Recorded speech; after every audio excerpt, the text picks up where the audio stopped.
Welcome to IBM's plant in Järfälla, which is one of the 30 factories IBM has worldwide. Our specialty is the fabrication of printers for both large and small computer systems.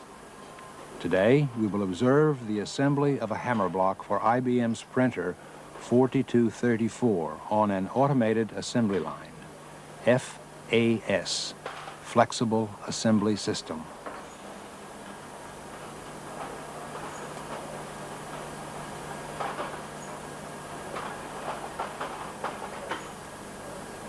In this printer, there are 3 hammer blocks, a vital component which, with its hammers, strike a print band and, in turn, make characters on paper.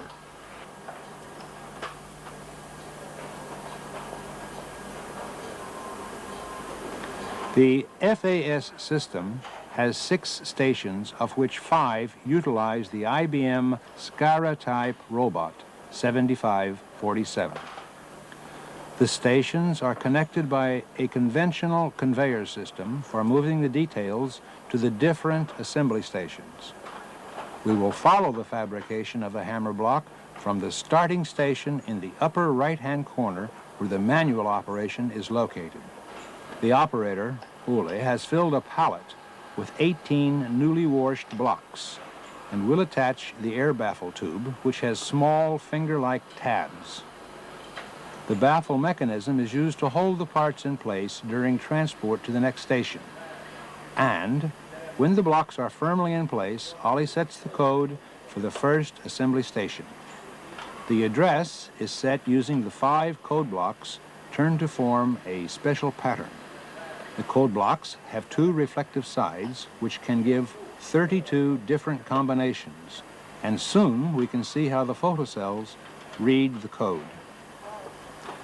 With the simple pushing of a button, the pallet is sent to the conveyor, which is rectangular with 3 assembly cells on each long side. In order for the pallets to go from one long side to the other, the pallets must revolve 180 degrees.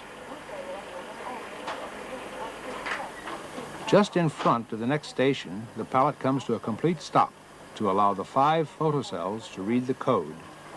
A microprocessor checks and compares the code for the station. If the code is correct, the pallet goes into the station and a signal is given to the robot to start to work.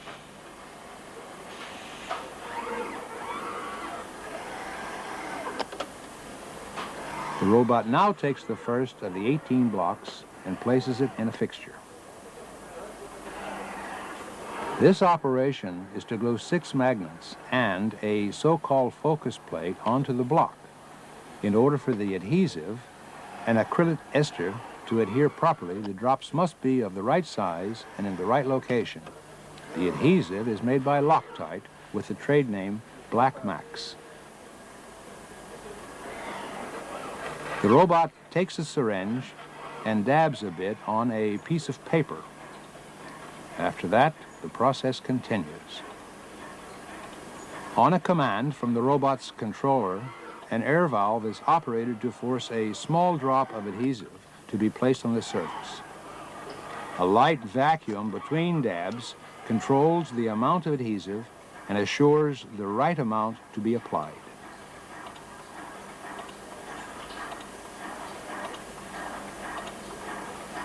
After the drops of adhesive are applied, the syringe is returned to its docking station, and the robot takes a vacuum gripper to fetch the magnets.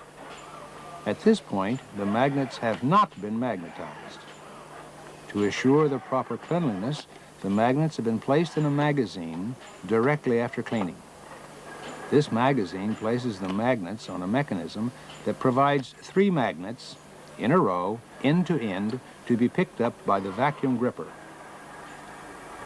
After being placed correctly, pressure must be applied to aid the hardening of the adhesive. The fixture is closed for 1 minute, and during this time, the robot takes a different gripper and places the next set of magnets.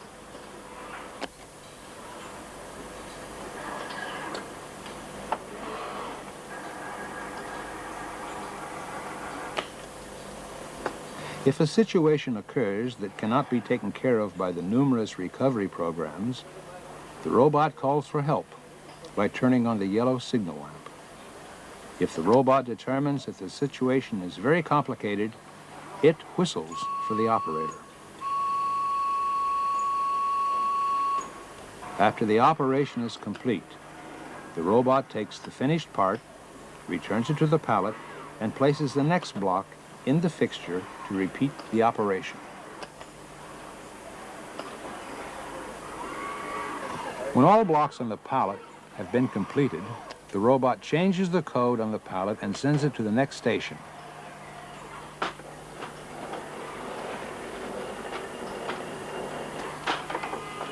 Each station has a buffer where a pallet can be stored to assure that no time is lost in waiting for the next pallet.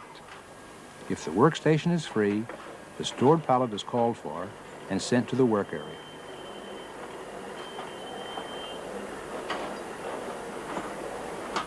In the next operation, 30 adjusting screws are mounted on the block as soon as the pallet is docked and ready.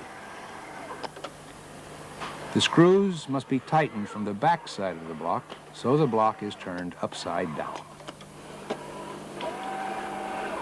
Screws are forced by air through the hose of the tool held by the robot into the holes of the block, one at a time.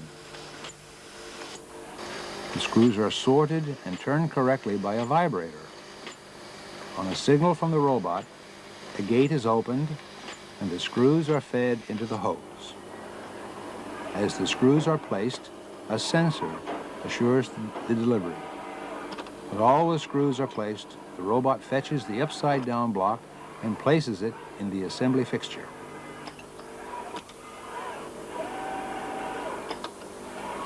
Through a special type of construction, the screws are screwed up into the block and finally drawn to the correct height, not torque. The tolerance for this operation is plus or minus 0.2 of a millimeter.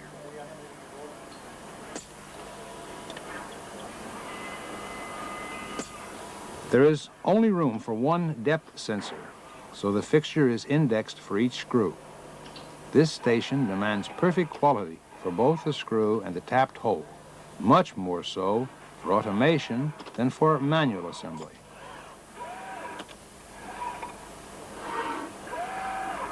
When the operation is complete, the block is turned back correctly and returned to the pallet, and the robot starts the cycle with the next block.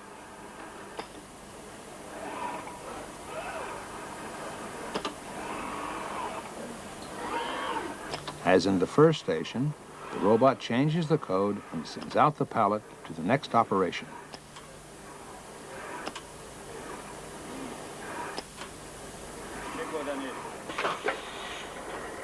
Cycle time for each operation is approximately 3 minutes, and with 18 blocks on each pallet, the assembly time at each station is almost an hour, so the traffic on the conveyor is not so tight.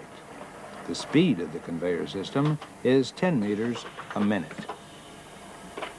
The operation for the next assembly station is to mount 15 coils in the block. The robot takes a block from the pallet and places it in the assembly fixture. With the vacuum gripper, the robot sucks up one coil at a time and mounts it properly in the block. The coils are delivered in plastic tubes. 6 tubes are set up on the magazine. When actuated, sends forth a coil to the pickup place for the robot. The holes for the coils are just the right size. A coil is coaxed into place, and with the help of a special searching program, the coil is seated into the hole with a little pressure. If a coil is not seated or seated to the wrong height, a sensor detects the error and goes to a recovery program to assure that the proper height is maintained. The transport magazine is equipped with guide pins to make the loading of the magazine foolproof for both the robot and the human operator. As before, the robot resets the code blocks and sends the pallet along to the next station. The pallet is now docked in the final assembly station, and the procedure for starting is the same as we've seen before.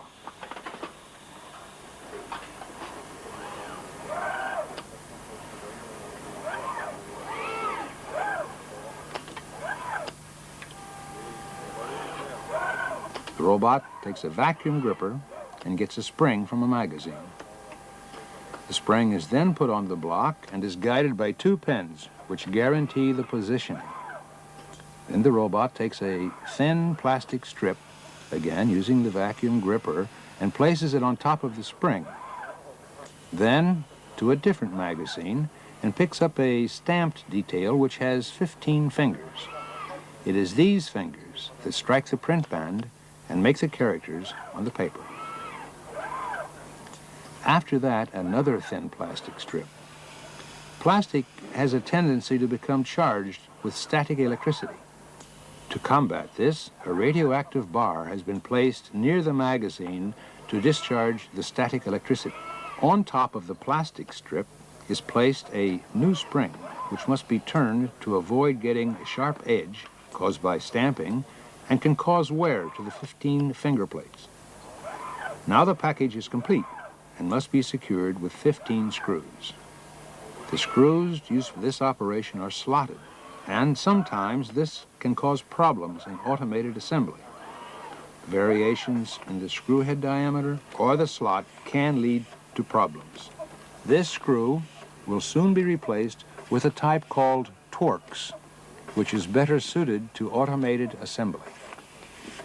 The screws are fed to the screwdriver through a hose from a centerboard type feeder. Experience has shown that the gripping area of the screwdriver must be near the end of the nozzle to allow better accuracy. To assist in the accuracy, a guide pin on the screwdriver goes into a hole on the fixture for every screw. When the pallet is complete, it is recoded and sent out for the two remaining operations in the adjoining assembly station.